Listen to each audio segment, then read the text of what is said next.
All right, let's talk some Cincinnati Bengals beating the Las Vegas Raiders. Good for the Bengals. This is a way that, they kind of needed. I feel like both teams needed this. I am more interested in, I want to talk game plan, and I want to talk about the Raiders game plan. I feel like we've seen enough ways that you can beat the Cincinnati Bengals at this point that there's no reason that the Raiders should have struggled as much as they did offensively. And some of that was just flukiness. Like, it's an NFL game. Like, things do happen.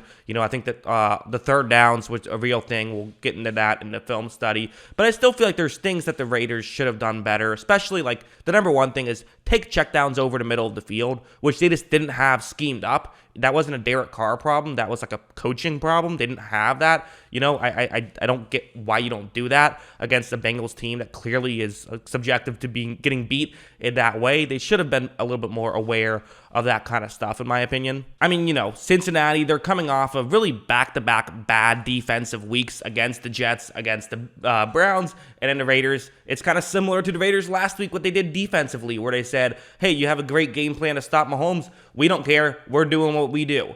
This week, hey, there's easy ways to scheme up some short yardage plays against the Bengals that can go for actually pretty decent yardage. Don't care. We're doing what we're doing.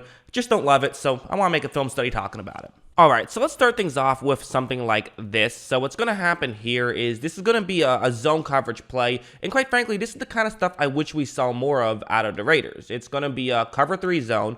You have a receiver running over the middle, and you're going to run a play action. This is something that the Raiders like to do a good amount. They probably should have done it more against Cincinnati, and it's things like this.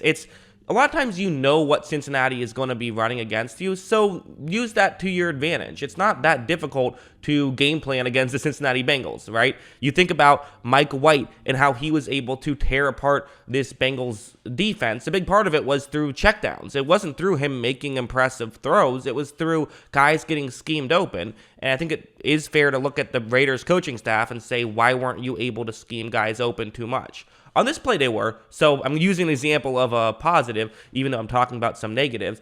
It's going to be again, it's cover 3 zone. Watch the linebackers on the play. That's the real thing to keep in mind. Look, Carr is going to take the snap, and you see, I'm going to pause it right here. Look at how far in the linebackers moved. I mean, you have a great opportunity to throw it over the top of them here, and you can hit Darren Waller. I said a receiver. That receiver is your, superstar tight end, Darren Waller.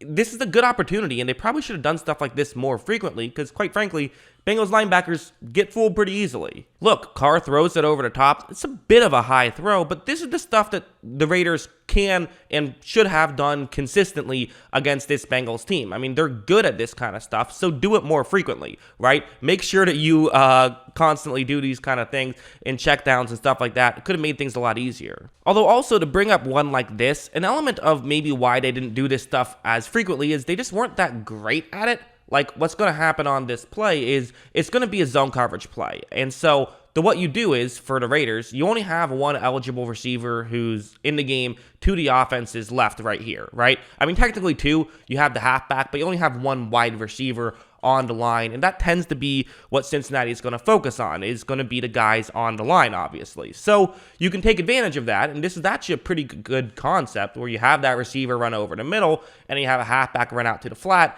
A lot of times no one will pick him up, and he can potentially get a touchdown here. So I don't hate this play call whatsoever. This is the kind of stuff I wanted to see more of, although, again, I like it over the middle of the field where the linebackers are because those are the ones you want to attack against Cincinnati. However, watch how Carr, he's just going to be a little bit slow in getting over there, and also the throw is just a bit off. Still could have been caught by Jacobs, but, it's just a little bit clunky. There's not quite... They're just off, They're a little bit off from what you expect them to be. This is not the Derek Carr. This is not the Las Vegas Raiders team that we saw early on. It just isn't. It's a different team. And even these plays that should on paper be working weren't quite working as well. I think the interception late is a fascinating topic of discussion right here because what's going to happen on this play is it's going to be a cover 3 zone, and this is the type of play where I know people are going to say, you're trying to make something happen late in the game, and that is true. Like, that situation should come into play here with a 9-point game, 4 minutes and 51 seconds left. So, like, this game is still, it's looking bleak, but it's not over. The Raiders have all 3 timeouts. If you can score just even a field goal quickly, you can get the ball back and then you can have a chance. So it's far from over. You don't want to be reckless, although taking a chance or two isn't the worst thing in the world. The way this play works is it's cover 3 zone, and basically it's a little bit similar to the last play, kind of, where you have a receiver who's lined up towards your offense's left. You also have a tight end, Darren Waller, who's lined up in that direction. The receiver who's actually, a wide receiver, what he can do is he can run a little bit underneath, and the hope is you get the corner to stay underneath, and then you can throw over the top and hit Darren Waller. Again, concept I like. This stuff works. However, for Carr, right when this happens, he's got to be already throwing the ball, basically. He's just waiting too long to make this throw. You also want to make sure you get it a lot higher if you're going to make this throw. Great read there by 20 for Cincinnati. He's doing a really good job of reading this play. That's Eli Apple, who, okay, listen, that he's not going to get a ton of credit too often on many plays, but listen, he reads this one pretty well, so you got to give him some credit. As you see, Apple is going to, peel back, make the interception.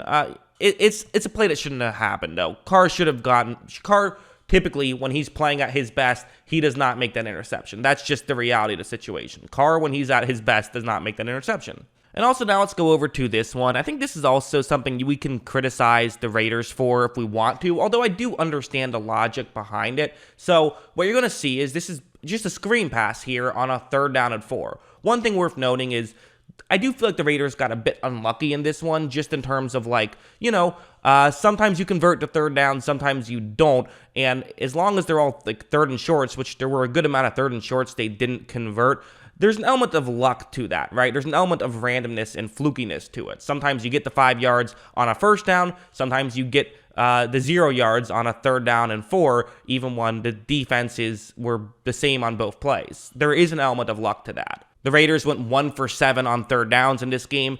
There's some flukiness. You don't expect them to go 1 for 7 every game. So in terms of how you feel long term, you probably expect that to kind of to shift over a little bit. But that can result in you not scoring as many points as you would have otherwise. I think the thing you could critique about the Raiders on this play is the idea that you're kind of taking the ball out of your playmaker's hands here. I mean, you're literally taking it out of Carr's hands immediately, who's probably your best player. And on a 3rd down and 4, it's not that difficult to win these situations for the Raiders. They've been pretty consistent, actually, at winning in these types of situations. Carr is going to take the snap, and he is going to try to flip it to his halfback, who just does not make the catch right there, which is tough. I'm not sure if he has the 1st down, even if he does make the catch. He might. It's pretty close, but again, it's kind of a tough play, and I would have felt better about just giving Carr a chance. I think sometimes these offensive coordinators do overthink it a tad, but I know the flip side is, hey, if it worked, everyone says, good play call, way to get it done. So it's hard. I get both sides of it. I do understand the logic, but I'm always kind of in the camp of don't overthink things. Just let your playmakers try and make plays. So yeah, I mean, listen, again, the Bengals defense, they deserve credit for the way they were able to bounce back. And this is what makes the Bengals defense kind of hot and cold, is when a team doesn't exploit that over the middle stuff, they can have a lot more success. And there's a clear flaw in this defense, but if a team doesn't know that flaw, you're going to shut them down, basically, and that's what Cincinnati did. But again, I think the Raiders should have had a better game plan. That's what I think. What do you guys think? Let me know in the comments below. Always love hearing from you. And of course, as always, thanks for watching.